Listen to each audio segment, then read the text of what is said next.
Shalom, shalom. Our nation, the Jewish nation, has got a big problem.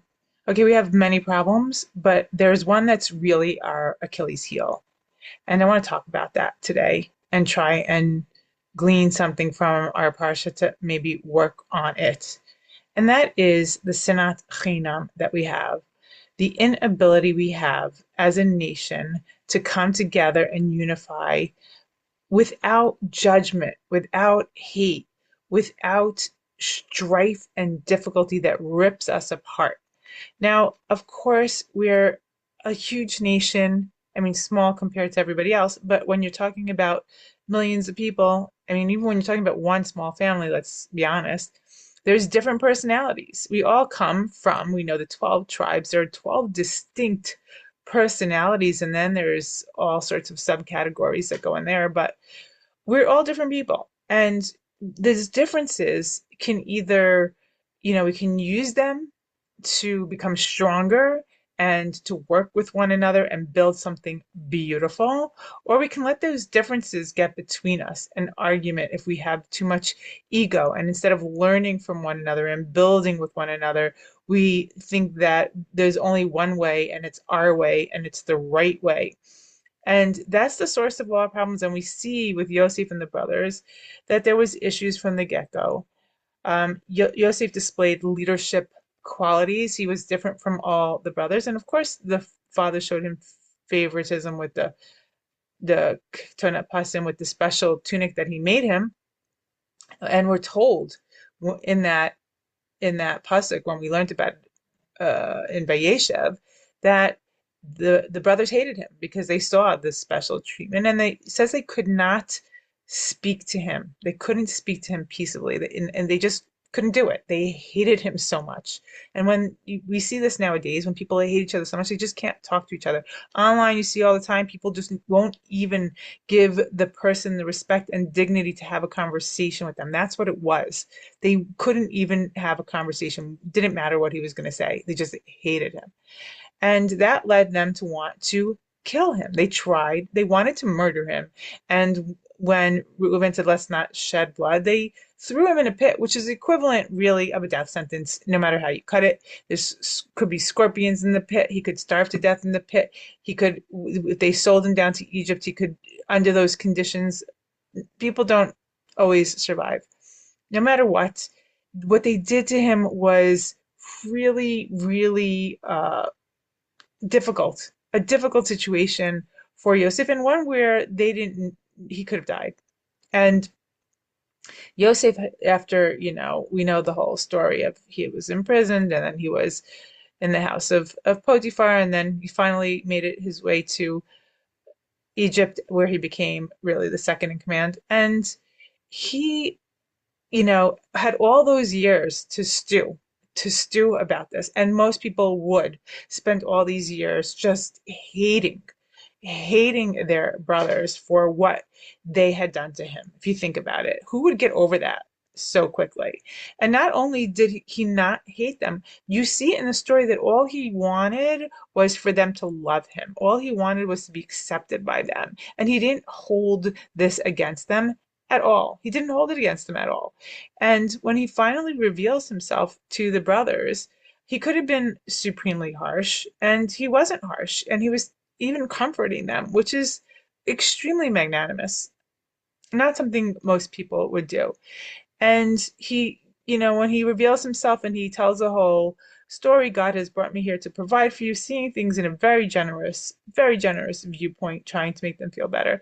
And they were just quiet. They were quiet. And he was going on and on, talking. And we see that he said, go get daddy, bring down the whole family, come, I'll support you, after his revelation. And then we're told that he kissed his brother Binyamin, and he cries on his shoulder, and we're told that Binyamin also cries on his shoulder. And then after that, when Binyamin, we know his younger brother, his blood brother through the mother and father, they were the only two sons coming from Rachel, that he didn't participate in the selling of Yosef, and he had this love and this sadness and a feeling probably of really happiness to be reunited with his brother. But then after that pasuk, we're told that he kisses all of his brothers, and then he cries to all of his brothers. And then it says right after that, it says, only then did the brothers speak to him. It uses the same words. Only then did his brothers speak to him. It's the first time we see it, the Torah telling us that the brothers could speak to Yosef, since it tells us that they couldn't speak to him when they hated him so much. But you don't see what's missing in that puzzle, because you don't see them crying.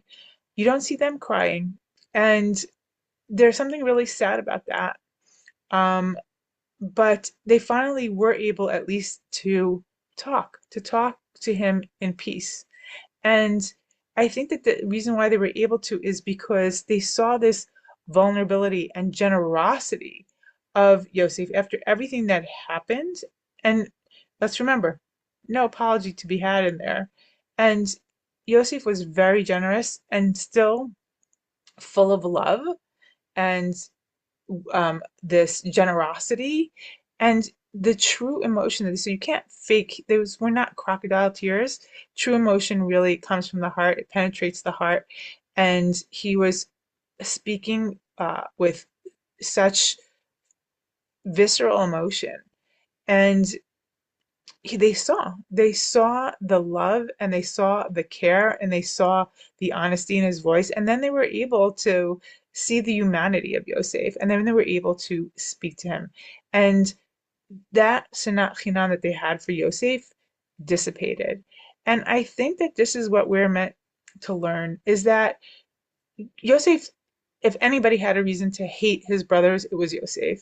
And yet he gave the space. He gave the space for them to have made their error. And the only thing that he was mourning and crying about was the loss of the relationship. And he just wanted to repair that relationship, and that should be the key element. And then you work on everything afterwards. If people are willing to get along, the first thing is getting along. And then you try and work on the other thing. So what I'm trying to say is, when we nowadays we have parts of our nation that we disagree with so strongly, and we think we have ample reason. We think we're right in hating, in being harsh, and not showing love and space for the other person, the other way of life. And we feel righteous, we feel self-righteous, but what we're doing is we're biting our nose to spite our face, because we are one body, we are one nation, we are one people, and we need to love and nurture and respect no matter what, in trying to bring the other people close to us, and to work together. We have to work together. Even if only we care about ourselves, the only way to progress and to be safe and blessed, and have a strong nation, which we should all care about, is by getting along somehow, by working together somehow, by showing one another love and respect, and the ability to speak b'shalom, to speak to one another in peace. But if we can't do that, there's only heartache ahead. So I think that we should try and take this message from Yosef. And like I said, he was called Yosef Tzaddik for a reason. Not everybody is capable of doing this, but we have to work towards it. We have to work and find the techniques, find the ability, whatever it is, breathing, thinking, look into it. There's so many things online to help you to work towards the ability to have the space for other people, no matter how you feel about them, and to eventually come together and have a relationship. And that's what we need to do. And I hope we can learn from that. And I hope that we can start to build and connect and come together as one strong nation, because that's the only way we'll be invincible. And that's what we all want. Shabbat Shalom.